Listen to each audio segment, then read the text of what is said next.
Buenas tardes para todos ustedes en este programa semanal de una liturgia para la vida.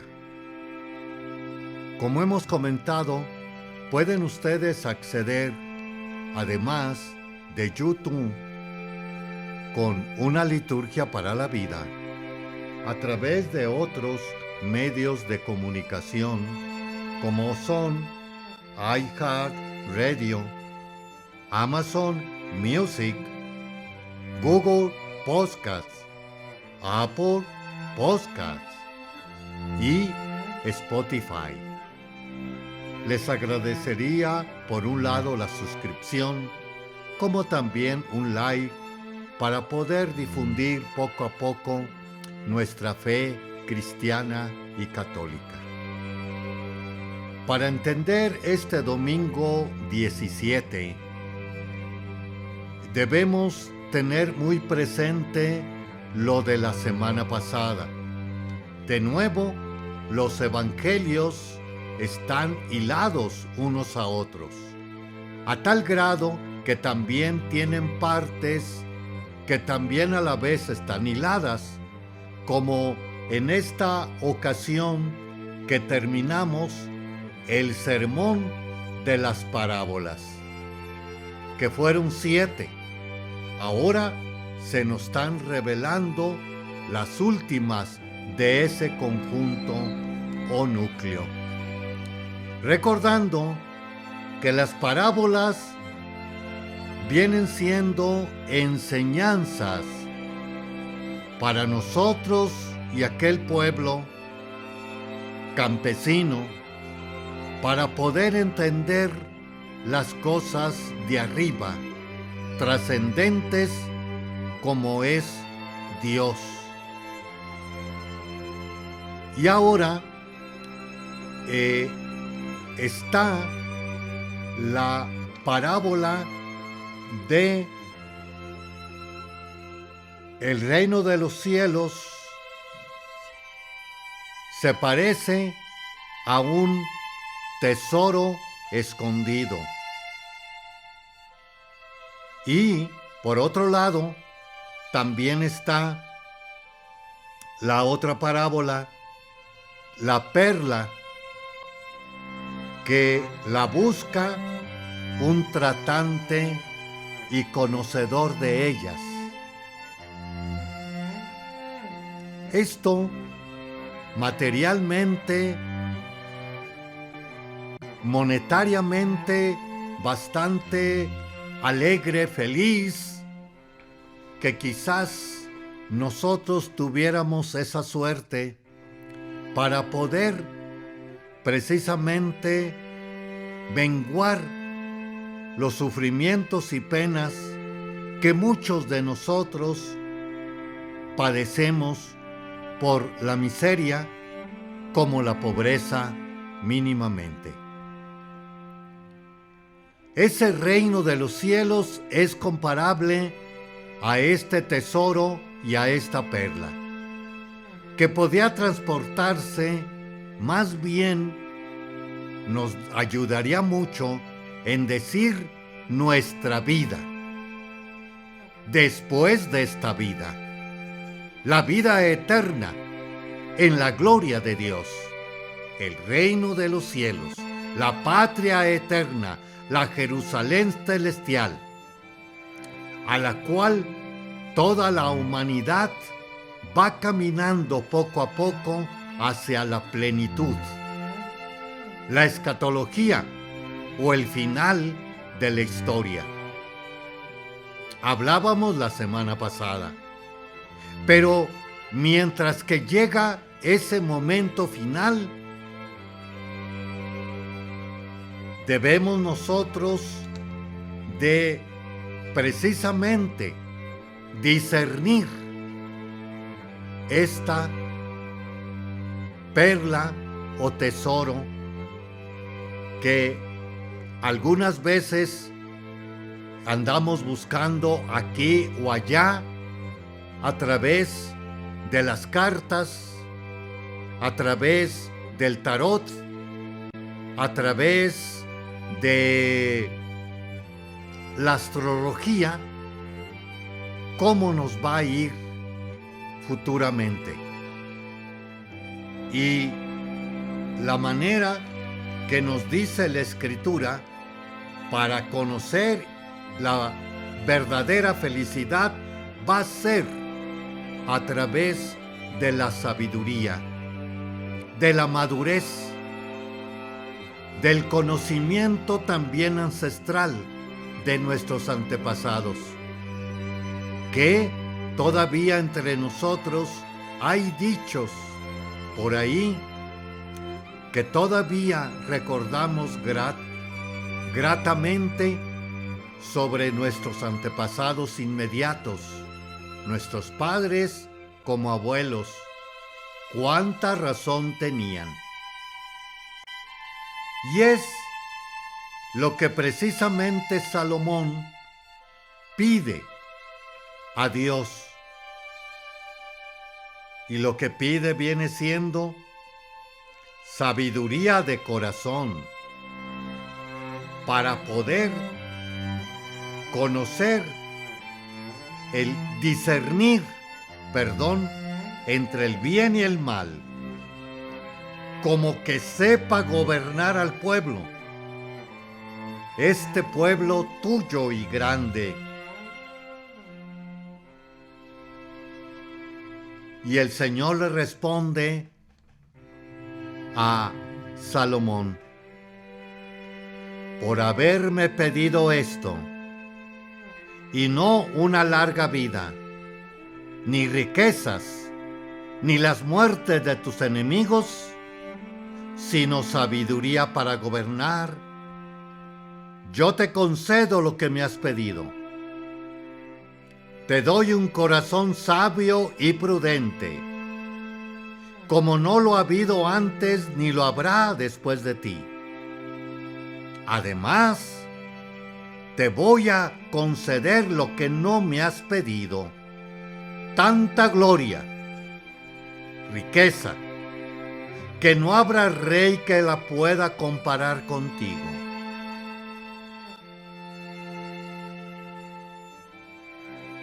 Envidiable, precisamente, y por otro lado, cuestionable, que nosotros más bien pediríamos lo segundo, más que lo primero.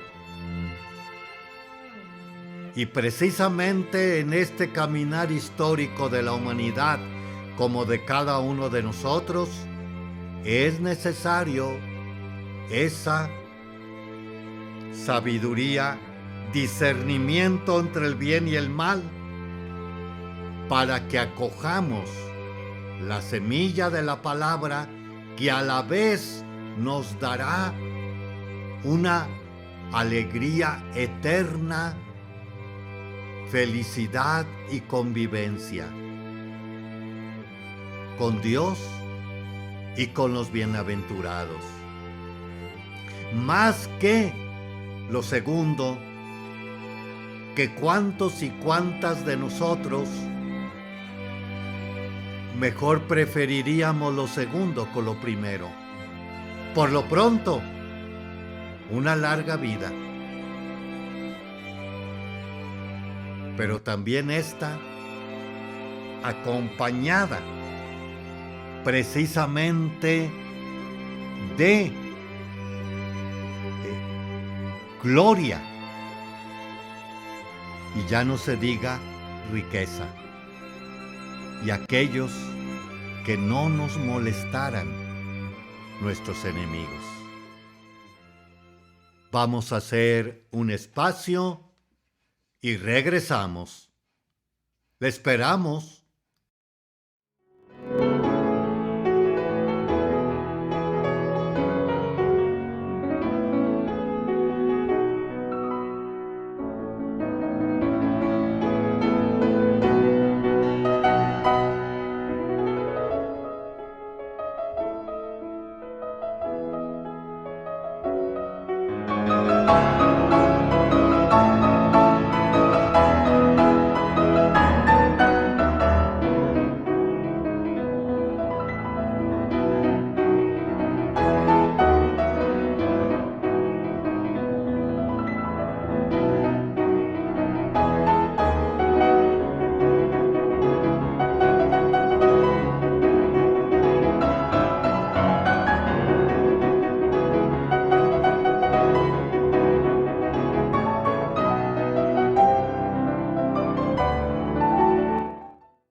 Continuamos con esta segunda parte de una liturgia para la vida.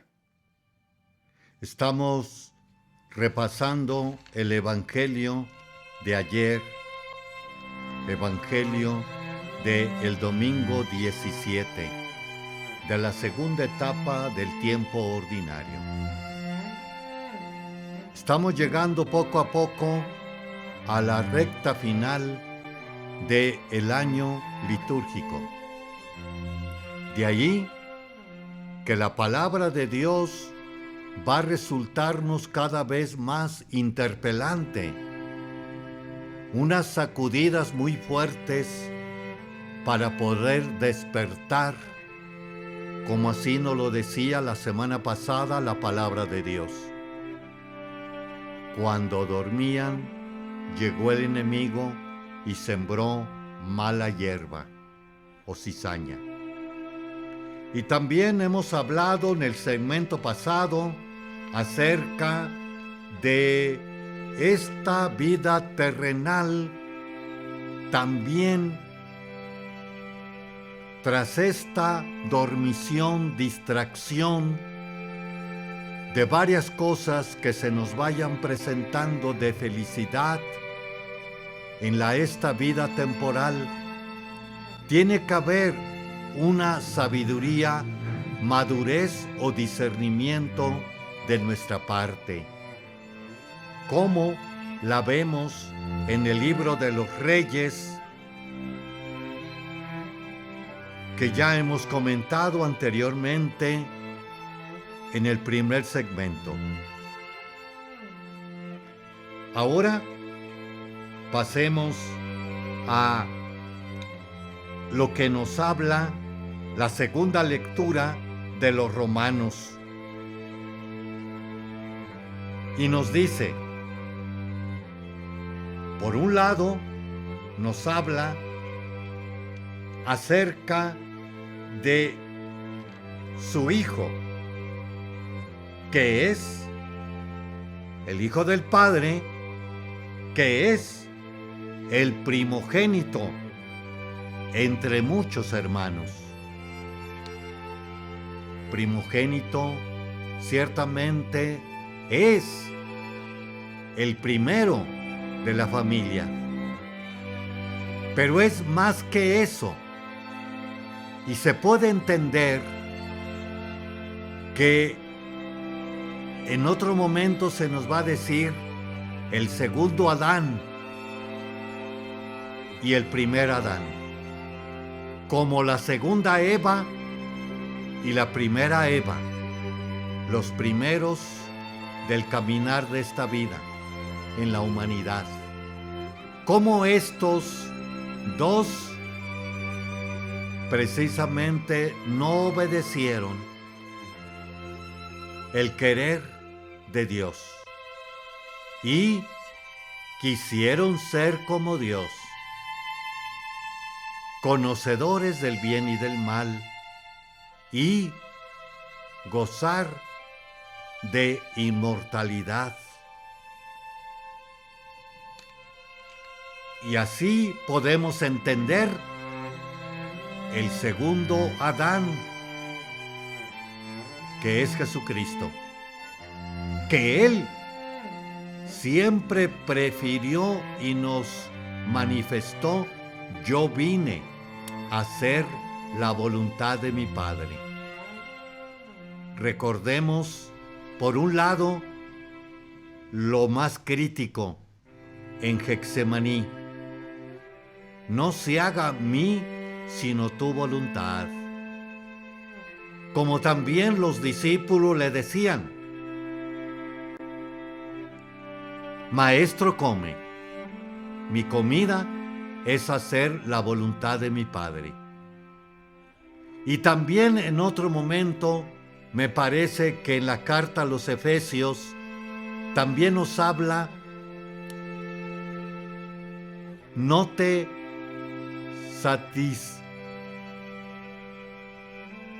no fuiste satisfecho por los holocaustos y sacrificios, así dije, aquí estoy yo para hacer tu voluntad,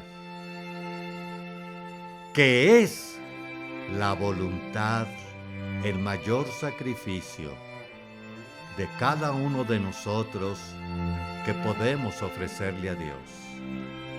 Nuestra voluntad, nuestro ser, de nuevo, nuestro corazón, en acciones y decisiones rectas y correctas para la construcción de esta humanidad.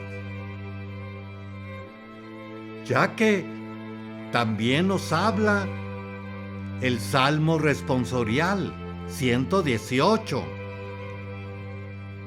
Yo amo, Señor, tus mandamientos. Y también nos dice, valen más tus enseñanzas que miles de monedas de oro o de plata. Tu ley he puesto mi alegría y consuelo, porque tus preceptos me guían y odio la mentira. La explicación de tu palabra me da luz y entendimiento a los sencillos. De nuevo, resplandece la madurez, la sabiduría que precisamente nos hace ver más allá de lo material, que en otro momento también nos va a iluminar Pablo diciéndonos que lo visto en la otra vida no es nada en comparación de esta terrenal. O también nos va a decir con grande fuerza y ánimo y decisión y verdad desde el interior de su corazón, ya no sé qué elegir, si irme a aquel que predico y creo, o quedarme entre ustedes para seguir predicándolo a ustedes esta enseñanza. Pues aquí tenemos este domingo 17 y termina como la semana pasada, pero más claro, dándonos a entender el juicio final. También el reino se parece a la red de los pescadores que echan al mar y recogen toda clase de peces. Cuando se llena la red, los pescadores la sacan a la playa y se sientan a escoger los pescados. Ponen los buenos en canastos y tiran los malos. Y aquí está la escatología, el fin de los tiempos. Lo mismo sucederá al final de los tiempos. Vendrán los ángeles y separarán a los buenos de los malos y los arrojarán al horno encendido. Allí será el llanto y la desesperación. Primeramente, escogieron toda clase de lo que había en el mar y especifica peces que eran buenos y malos. La semana pasada era la cizaña, la mala hierba, con el grano. ¿Quieres que la arranquemos la mala cizaña? No, déjenla. Ya llegará el final, en donde precisamente se atará la mala hierba en gavillas y se mandará quemar, y el grano en los graneros. pues es un momento casi de la recta final del año litúrgico. De ahí que estas sacudidas, cuestionamientos y temblores, que es muy bueno repensar, no solamente pensar, sino poder asimilarlos para nuestro bien y caminar terrenal y futuramente celestial, que esperamos que así sea. Pueden también acceder a Google Podcast, Apple Podcast, Spotify, Amazon Music, como iHeartRadio. Regresamos en unos momentos.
Continuamos con este siguiente segmento de una liturgia para la vida.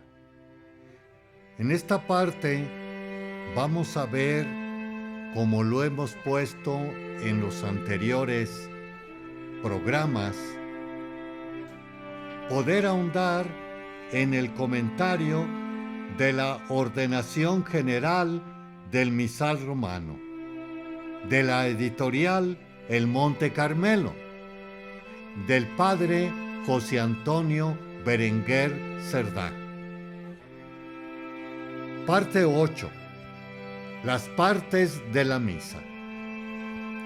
El número 28 nos dice: la misa podemos decir que consta de dos partes: la liturgia de la palabra y la liturgia de la Eucaristía, tan estrechamente unidas entre sí que contribuyen a un solo acto de culto. Otros ritos abren y concluyen la celebración. Lo primero que nos hace caer en la cuenta es que la misa tiene dos partes, no cuatro, como a veces se dice. La primera es liturgia de la palabra, la mesa de la palabra de Dios, en la que los fieles encuentran instrucción. La segunda parte es la liturgia eucarística, la mesa del cuerpo de Cristo, en la que los fieles encuentran alimento. Antes de la liturgia de la palabra, como preparación, está el rito de entrada o ritos iniciales, y al final, para terminar, está el rito de conclusión o despedida. Pero no se pueden llamar partes de la misa. La liturgia de la palabra comienza con la primera lectura y termina con la oración de los fieles. Pero estas lecturas no son simples lecturas que podemos escuchar con más o menos atención, ya que nos dice el número 29. Cuando se leen en la iglesia las Sagradas Escrituras, Dios mismo habla a su pueblo y Cristo, presente en su palabra, anuncia el Evangelio. Dios nos habla, Dios me habla, Cristo nos anuncia, me anuncia el Evangelio. En cada lectura está presente Dios, está presente Cristo, dirigiéndose a mí personalmente y a la comunidad, su comunidad, que hace presente a su esposa, la iglesia. Las lecturas de la misa son, pues, un diálogo de amor entre Dios y su pueblo, entre Cristo y su iglesia. La homilía, que es la parte de la acción litúrgica, me ayuda a comprender esta palabra de Dios. La liturgia de la Eucaristía comienza con la presentación de las ofrendas, llevadas en procesión o llevadas al altar por el ayudante, y termina con la oración después de la comunión. Esta parte tiene a su vez 3 divisiones. Una, el ofertorio, desde la presentación de las ofrendas hasta la oración de las ofrendas. B, plegaria eucarística, desde el prefacio hasta el amén, del, por Cristo, con Él y en Él.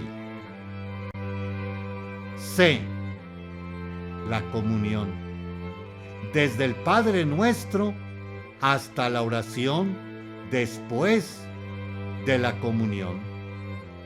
Todo esto lo trataremos un poco más adelante, pero la liturgia de la palabra y la liturgia de la Eucaristía están tan unidas entre sí que constituyen un solo acto de culto. ¿Cuál es esa unión que hace ambas cosas una sola cosa? La liturgia de la palabra siempre nos anuncia la salvación, sea por signos del Antiguo Testamento, por profecías u otras enseñanzas, sea los escritos de los apóstoles y sobre todo por el Evangelio. Pero en la Constitución Litúrgica número 6 nos dice el Concilio Vaticano II que Jesús envió a los apóstoles no solo a que anunciaran la salvación, sino a que la realizaran mediante la Santa Misa y los demás sacramentos.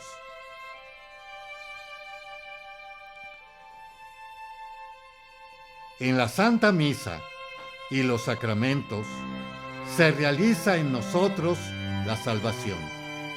Nos llega el fruto de la muerte y resurrección del Señor, que nos salva.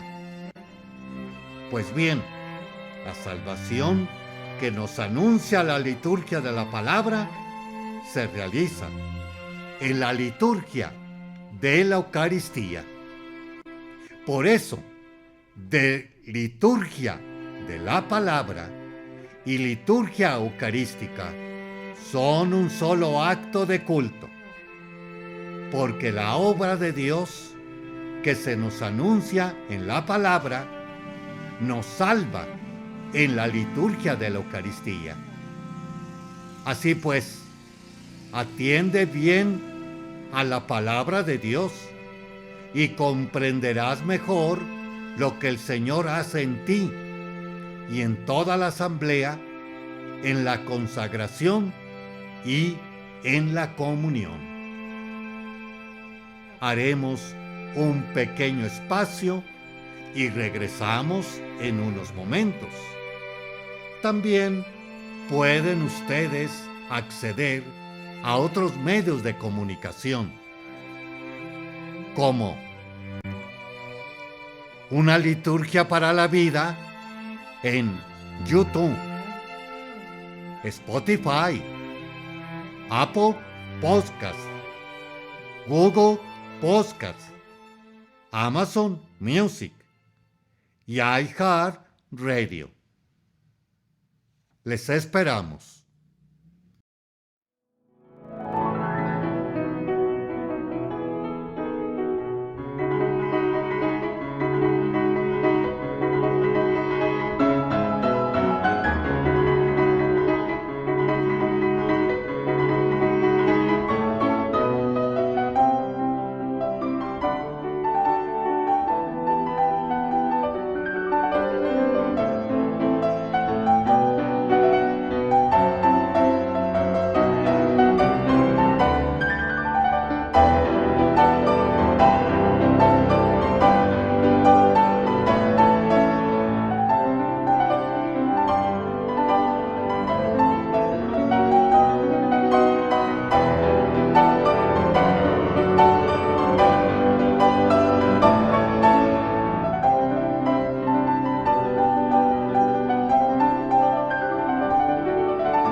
Continuamos en este espacio en donde vemos la calendarización de los santos y santas en esta semana. Hoy celebramos 31 de julio a San Ignacio de Loyola, presbítero, 1991, 1556. Nació en el castillo de Loyola, al norte de España. Era un joven bastante de posición acomodada, hijo de un matrimonio con 11 hermanitos. Fue militar, herido en la batalla de Pamplona. Quedó permanentemente lisiado de una pierna. Durante su convalecencia en el castillo de su padre, leyó la vida de Cristo, de Rodolfo de Sajonia, y muchas vidas de santos. Esto le llevó a una profunda conversión y a decidir dedicar su vida a Dios. Tuvo una visión de la Virgen y acudió al santuario de Montserrat. y luego se retiró en Manresa, donde escribió los ejercicios espirituales que han sido de tanta influencia para la vida espiritual de millones de católicos. En la fiesta de la Asunción de 1534, reunió en torno a sí, en París, a un grupo de amigos, en lo que sería la Compañía de Jesús, ahora conocida como los jesuitas. Los jesuitas han tenido una enorme influencia en la vida de la Iglesia, tanto en la espiritualidad como en la apertura de escuelas y universidades por todo el mundo y en obras misioneras. La Compañía ha dado abundantes frutos de santidad en sus numerosos santos canonizados. Para San Ignacio, el centro y objetivo de toda vida era, llegando al conocimiento del Señor, dar gloria a Dios con todas las acciones y palabras. El catecismo cita sus ejercicios espirituales. La contemplación dirige también su mirada a los misterios de la vida de Cristo. Aprende así el conocimiento interno del Señor para más amarle y seguirle. En el número 2715. 1 de agosto. San Alfonso María de Ligorio, obispo y doctor de la Iglesia. Años 1696-1787. Alfonso era un hombre muy inteligente, que consiguió un doctorado en Derecho Civil y Canónico a los 17 años, pero tuvo un fracaso bastante fuerte en uno de sus juicios y esto lo obligó a considerar su vida en otra perspectiva. Abandonó la práctica y también la idea de formar una familia y de tener una vida cómoda. Entró en el seminario y se unió a una sociedad de sacerdotes diocesanos misioneros. A los 33 años fue nombrado capellán de la Escuela de Formación de Misioneros. Ayudó también en la formación espiritual de una consagración de religiosas que lo consideraban su verdadero fundador y que ahora son conocidas como las Hermanas Redentoristas. También estableció una congregación de misioneros para zonas rurales y así nació la Congregación del Santísimo Redentor, conocida como los Redentoristas. Tuvo muchos conflictos, tanto externos como dentro de la congregación, y sufrió una fuerte noche oscura. Escribió muchas obras de teología moral y un Via Crucis popular que está muy extendido. Aceptó su nombramiento como obispo tras algo de resistencia. Es doctor de la Iglesia y patrón de los teólogos morales. Parece que la vida de San Alfonso fue una renuncia continua y también una escucha a la voluntad de Dios en los distintos momentos y circunstancias de su vida, incluso cuando parece que Dios guarda silencio. El catecismo cita de este santo sobre su convencimiento de la necesidad de la oración, y es un resumen de su pensamiento moral. Quien ora, se salva ciertamente. Quien no ora, se condena ciertamente. Números 27:44. Agosto 2. San Eusebio de Vercelli, obispo. Años 283-371. Estuvo entre los primeros obispos que animaron a la práctica de la vida comunitaria y monástica. Fue perseguido por los arrianos y exiliado por negarse a firmar un documento en que se condenaba a San Anastasio como hereje. En su exilio viajó a Palestina, Egipto, Alejandría y Antioquía, predicando el Evangelio y manteniendo la sana doctrina. Eusebio es ejemplo de fiel y firme testimonio de su fe. El Catecismo nos dice de la Iglesia: el oficio de interpretar automáticamente la palabra de Dios ha sido confiada únicamente al magisterio de la Iglesia, al Papa y a los obispos, en comunión con él. Número 100. Día 4 de agosto. San Juan María Vianney, presbítero. Años 1786-1859. Nació de familia pobre en los tiempos de la persecución religiosa de la Revolución Francesa. Se le hacía muy difícil el trabajo académico, pero con perseverancia al fin consiguió ser ordenado sacerdote.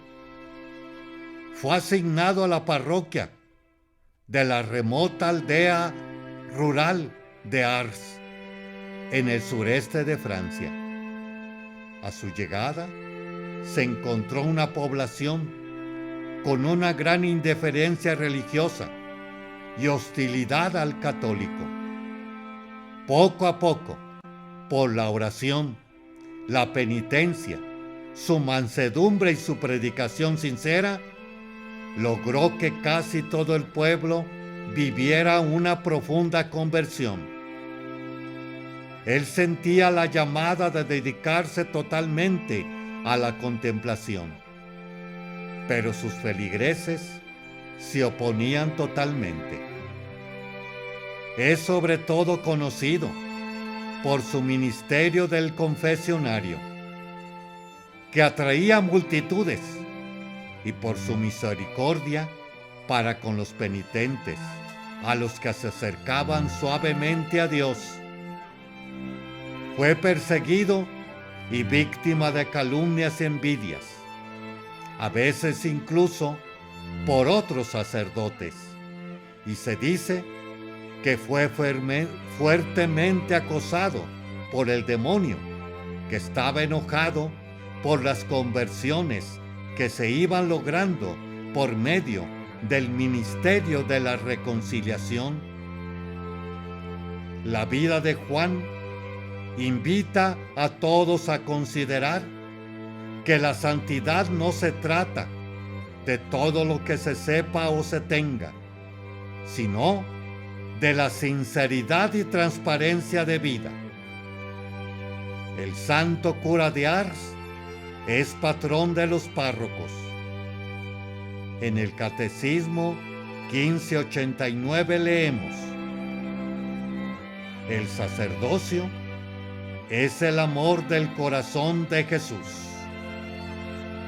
Muchas gracias, hermanos y hermanas, por haberme dejado llegar a sus hogares, a su corazón y pensamiento, y que estas líneas y chispazos que se dan nos ayuden cada vez más a interiorizar nuestra vida no solamente en los santos, sino que estos a la vez se hicieron santos por escuchar y vivir su palabra del Señor. Que Nuestra Señora, la estrella de la evangelización, nos guíe hacia la patria eterna. Feliz tarde para todos y denos un like o también inscríbanse a nuestro canal.